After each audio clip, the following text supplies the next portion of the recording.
Welcome to a special deep dive. Today, we're taking a look at a book that, well, it really swept the world and sparked this massive conversation about personal power creation. Rhonda Byrne's The Secret. That's right. Our mission today is to offer you a kind of concise, impactful book summary. We're going to unpack its core message, explore some of those ambitious claims, and really distill the most important nuggets for you from this really influential work. Indeed. And The Secret, it posits that there's this ancient universal law governing our lives, a principle known, supposedly, and used by some of history's greatest minds. All right. We'll explore how the book claims you can deliberately harness the secret to shape your entire reality. I mean, influencing everything from your health, financial abundance, the quality of your relationships, even global well-being. Wow. It's a pretty bold assertion, yeah. And the book dives deep into how it supposedly works. All right, let's unpack this then. The title itself, The Secret, it promises something pretty profound. So, for listeners who might heard the buzz but maybe haven't really dived into the book, what is this elusive secret that Rhonda Byrne claims she's uncovering? Okay, the absolute core takeaway, the foundational principle this book really champions, is the law of attraction. Right. As Bob Proctor, he's a philosopher featured quite a bit in the book, puts it, it's this deceptively simple idea that like attracts like. This law, according to The Secret, is presented as being, well, as precise and unyielding as the law of gravity, governing every single thing in the universe, no exceptions. It's basically the engine driving the whole philosophy. And what's particularly compelling, I think, about this claim is how the book traces the idea back through history. Yeah. It connects it to this surprising array of figures, traditions, mentions everyone from the ancient Babylonians, famous for their prosperity, to historical giants like Plato, Shakespeare, Isaac Newton, Albert Einstein. Yeah, all the big names. Wow, exactly. And it even suggests that echoes of this secret are woven into the fabric of various religious texts: Hinduism, Buddhism, Judaism, Christianity, Islam. So it's presented not as a new idea, but more like a rediscovered ancient wisdom. And what's truly fascinating here is the core mechanism the book describes. It asserts that your thoughts aren't just ephemeral things floating around. Right. They are literally magnetic, and they have a unique frequency. As you think, those thoughts are immediately sent out into the universe, acting like energetic signals. Okay. The law of attraction then responds by attracting all things vibrating on that exact same frequency back to you. The book actually states you are the most powerful magnet in the universe. Wow. Essentially a human transmission tower, constantly broadcasting your life into existence, meaning you're always sending out signals, whether you realize it or not, and the universe is just responding to what you're transmitting. It suggests your current life right now is basically a direct reflection of your dominant thoughts from the past. So this idea of our thoughts constantly creating, how does The Secret suggest we manage that day to day? Because it seems like the book points out a common pitfall, almost an epidemic it calls the don't want epidemic. What's that about? That's a really crucial point. The book argues the law of attraction is utterly impersonal. It doesn't interpret nuances like good or bad or want versus don't want. It just responds to the vibration you're putting out there. Okay. Lisa Nichols, she's an empowerment advocate in the book, explains that when you say something like, I don't want to be late, the universe doesn't really process the don't part. It only hears and amplifies, I want to be late. So your predominant thoughts, even if they're focused on avoiding something negative, will paradoxically manifest that very thing. Right. It's like saying, I really hope I don't get a bad haircut, and the universe just hears, bad haircuts, got it. That's a rather unsettling thought, isn't it? If our thoughts are constantly creating reality, and researchers suggest we have, 60,000 thoughts a day, how on earth are we supposed to monitor every single one? That sounds... well, not just overwhelming, but totally exhausting. It does sound impossible, yeah. But the book offers a brilliant shortcut, a practical solution to that exact problem, your feelings. Feelings, okay. Marcy Shimoff, another transformational leader in The Secret, notes that feelings are an incredible gift. They serve as an immediate frequency feedback mechanism from the universe. Essentially, your emotions are your internal guidance system. Like a gauge. Exactly like a gauge. If you're feeling good, it's a clear signal you're on a good frequency, aligning with your desires, attracting more positive stuff. Conversely, bad feelings are a definite warning. Change thinking now. Right. It's impossible, the book asserts, to feel bad and simultaneously be holding positive high-frequency thoughts. The two just don't mix. So this implies we have immediate control over our emotional state, right? Even if we can't track every single thought. The book suggests using what it calls secret shifters to make these changes. What are some of those practical tools? Exactly. These secret shifters are simple, immediate ways to basically change your channel, your emotional frequency. The book suggests things like consciously recalling beautiful memories, vividly imagining future events you're excited about, remembering funny moments that make you genuinely laugh, getting out in nature, or even just forcing yourself to smile for a minute or two. Just smile. Yeah, the act of smiling itself, even if you don't feel like it at first, can kind of trick your brain into a more positive state. These are all designed to quickly change your feelings and therefore shift your energetic frequency. Makes sense. And of all the emotions, the feeling of love is highlighted as the absolute highest frequency you can emit, bringing with it the greatest creative power and supposedly the fastest path to transforming your life. Okay, so with this understanding of the law of attraction, the role of thoughts, feelings, how do we actively put the secret into practice to actually manifest desires? The book outlines a very specific 3-step creative process. It says it's inspired by the New Testament. Ask, believe, and receive. Can you break those down for us? Absolutely. Step 1 is ask. This is all about getting crystal clear on what you truly desire. As Lisa Nichols advises, make a command to the universe. Okay. You need to be incredibly precise, like you're ordering from a super detailed catalog. The book suggests writing it down in the present tense as if it's already happened, maybe starting with something like, I am so happy and grateful now that. Right, now that. Exactly. And the key here is to ask only once, with total conviction that your order has been placed and the universe is handling it. No doubting allowed. Then step 2 is believe. This is where that unwavering faith comes in. You have to truly believe it's already yours the moment you ask, even before you see any physical proof. That sounds like the hard part. It can be. It means acting, speaking, and thinking as if you are already receiving it now.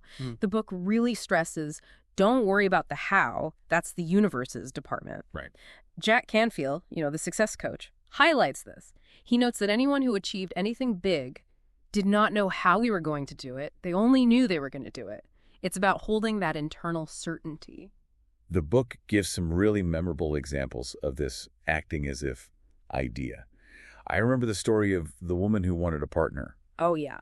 And she, cleared space in her garage for his car, made room in her closet for his clothes, even started sleeping on just her side of the bed. Wow, that's commitment to the belief. Right. And then there's that really compelling story of John Assaraf. He put a picture of his dream home on a vision board, totally forgot about it, packed it away.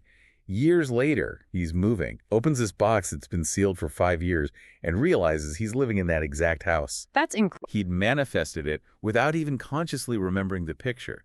Those anecdotes, they're definitely designed to build that belief in the wall. They absolutely are. And the third step, after asking and believing, is receive. This step is all about feeling good, cultivating the joy, the gratitude of having your desire now, right in this moment. Feeling it now? Exactly.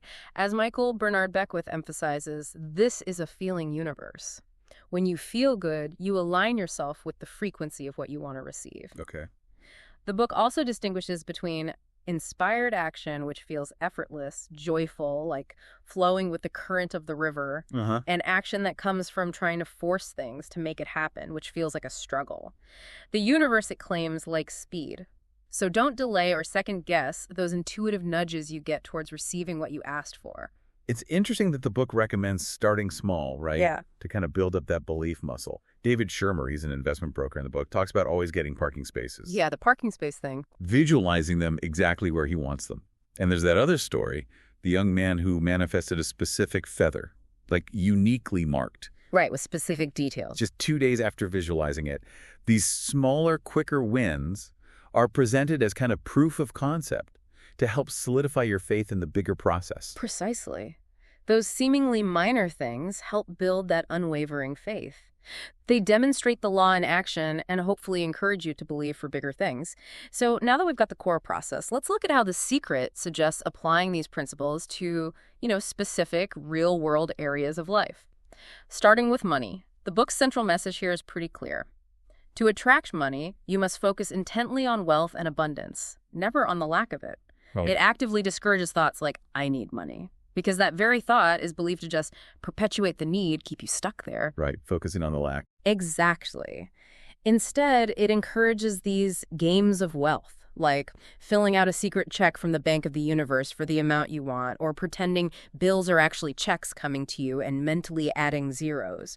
It's all about shifting your mindset and energy around money. Jack Canfield's story is a great example here, too.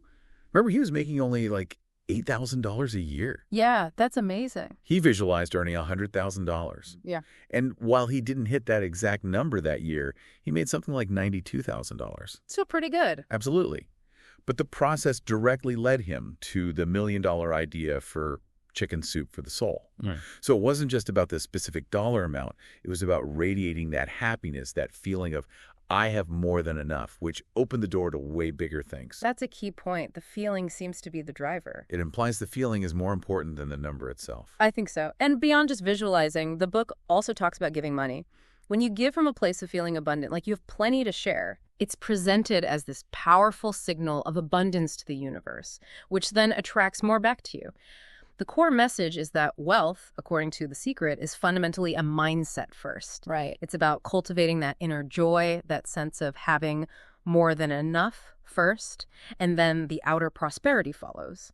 If you catch yourself thinking, oh, I don't have enough to give, the book basically says that thought itself is actively blocking more money from coming your way. Okay, moving on to relationships. The book emphasizes that your actions, your internal state, they have to align with what you desire.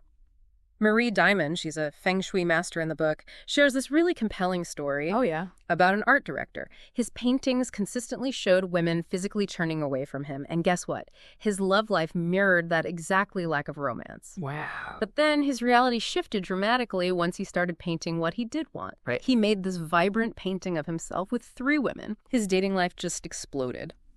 Later, he painted a picture representing a romantic relationship for himself, and soon after, he got married. It's a powerful illustration of how our external creations, even art, can reflect or maybe even influence our internal beliefs and reality. That's a fascinating anecdote. It really highlights that idea of our creations reflecting our inner state. Mm. But what about self-love? The book also touches on how we relate to ourselves, right? Mhm. As being key for attracting good relationships. Absolutely crucial, yes. The Secret places a strong emphasis on treating yourself with love and respect first. The argument is, if you don't truly love and value yourself, you're basically sending out this signal of unworthiness into the universe. And that's what gets reflected back to you in your relationships with others. Instead, the book encourages you to focus on your own wonderful qualities, cultivate self-appreciation. Lisa Nichols shares her own very personal journey in the book. I remember that part. It's about falling in love with her own physical features and how that internal shift seemed to make the world fall in love with her. And for existing relationships, the book strongly advises focusing on what you genuinely appreciate about the other person. Not the complaints. Definitely not the complaints or the flaws, because focusing on appreciation will supposedly manifest more positive, harmonious experiences between you. All right, now let's explore health. Dr. John Hagelin, he's a quantum physicist featured in the book, explains a foundational concept that our body is really the product of our thoughts. Okay, that's a big claim. It is, and the book frequently points to the placebo effect, which is well documented, right? As a prime example of the mind's incredible power in healing. It shows how deeply belief can directly impact physical outcomes, even reverse disease. It suggests our internal landscape is way more influential on our physical state than we usually think. That's a powerful idea, and the book presents some truly extraordinary stories to back it up. This is where the personal anecdotes get really, really compelling. Yeah, they're quite dramatic. Like the incredible story of Kathy Goodman, dissolving breast cancer in just 3 months, without chemo or radiation, simply by believing she was already healed, practicing intense gratitude, and watching funny movies constantly to laugh. Focusing purely on joy and healing. Exactly. Or Morse Goodman, the miracle man, recovering from complete paralysis after a plane crash by relentlessly visualizing himself walking out of the hospital on Christmas Day. He just refused to entertain any thought that didn't align with that goal. How does the book explain outcomes like that? What was the specific mindset they adopted? Well, the book attributes these amazing outcomes directly to their sustained belief and their emotional state. In both cases, Kathy and Morris completely detached from the sort of accepted reality of their illness. Right. They immerse themselves in the feeling of being well acting as if the healing was already done. Laughter, in Kathy's case, is highlighted as a really powerful way to release negativity and raise your frequency. The book basically posits that your body has this inherent built-in self-healing program, and things like illness or aging are, in its view, largely held in the body by your prevailing thoughts and where you put your attention. Wow. It goes as far as suggesting we can literally think our way to perfect health, even eternal youth, by consistently focusing on perfection and consciously letting go of all those societal beliefs about disease and aging. It's about shifting your core energetic blueprint for your body. Extending this even further, beyond just the individual, The Secret also talks about our collective impact on the world, suggesting our thoughts play a role in global events too. Yes, it does. It asserts this fundamental principle: what you resist persists. This is a really crucial insight, it argues. Okay, explain that. For example, it argues that anti-war movements, while they seem noble, can paradoxically create more war because the collective focus is still on the concept of war itself. Ah, right. You're still thinking about war. Exactly. Instead, the book advocates being pro-peace. The principle is that energy flows where attention goes. So to change the world, you have to focus your collective attention on what you want to see manifest peace, abundance, health, not on pushing against what you don't want. It's about shifting the global vibration, essentially. And taking this all the way to our very identity. What profound implications does The Secret suggest about who we are, our place in the universe, our capabilities? Dr. Ben Johnson reminds us that everything is energy, including every single one of us. You are, in essence, an energy magnet. Mm-hmm. The book draws parallels to quantum physics, touching briefly on ideas like the observer effect, suggesting that the universe essentially emerges from thought. It presents this truly monumental claim that we are God manifested in human form. That's huge. It is, endowed with God potential and power to create our world. It even suggests there's this unlimited supply of ideas just waiting in the universal mind for us to tap into through our awareness and intention. So if we really have this immense creative power, and we're all fundamentally energy, then things like competition, that's really just a lack mentality, right? Yeah. A misunderstanding of our true nature. Exactly what it argues. The book profoundly encourages letting go of past difficulties, perceived limitations, any inherited beliefs about scarcity or not being worthy. Right. It stresses the huge power of I am statements. What follows I am is presented as a direct, powerful declaration to the universe that starts shaping your reality immediately. Like programming. Kind of, yeah. Phrases like, I am healthy, or I am abundant, aren't just words. They're seen as active creations. As Charles Hannell, an author who influenced Byrne, suggests, an affirmation like, I am whole, perfect, strong, powerful, loving, harmonious, and happy. Well, that's presented as a powerful template for creation. Okay. The ultimate takeaway message is that the power within you is actually greater than the power within the world. It's a very empowering message of essentially limitless potential. Wow. What a deep dive into Rhonda Byrne's The Secret. We've really explored how this book makes this, well, incredibly powerful and transformative claim that our thoughts and feelings aren't just passive internal things, Right. but active magnetic tools for shaping our entire reality. From tiny desires like finding a parking space, all the way up to grand visions of health, wealth, and fulfilling relationships. And across all those applications we talked about, the consistent overriding message from the book is the absolute importance of feeling good now. Yeah, that came through strongly. It's presented as the fastest, most effective way to align your energetic frequency with what you want and then just allow the universe to deliver it almost effortlessly. It's about consciously radiating joy and happiness to attract more of the same into your life. So, as you go about your day, maybe consider this profound idea shared in The Secret. That your reality isn't just influenced by your thoughts and feelings, but maybe, just maybe, it's actually created by them. What magnificent vision will you start holding for yourself and for the world, knowing your thoughts might just be the ultimate blueprint? Something to think about. Definitely. We invite you to explore that question and perhaps unleash some of that magic within.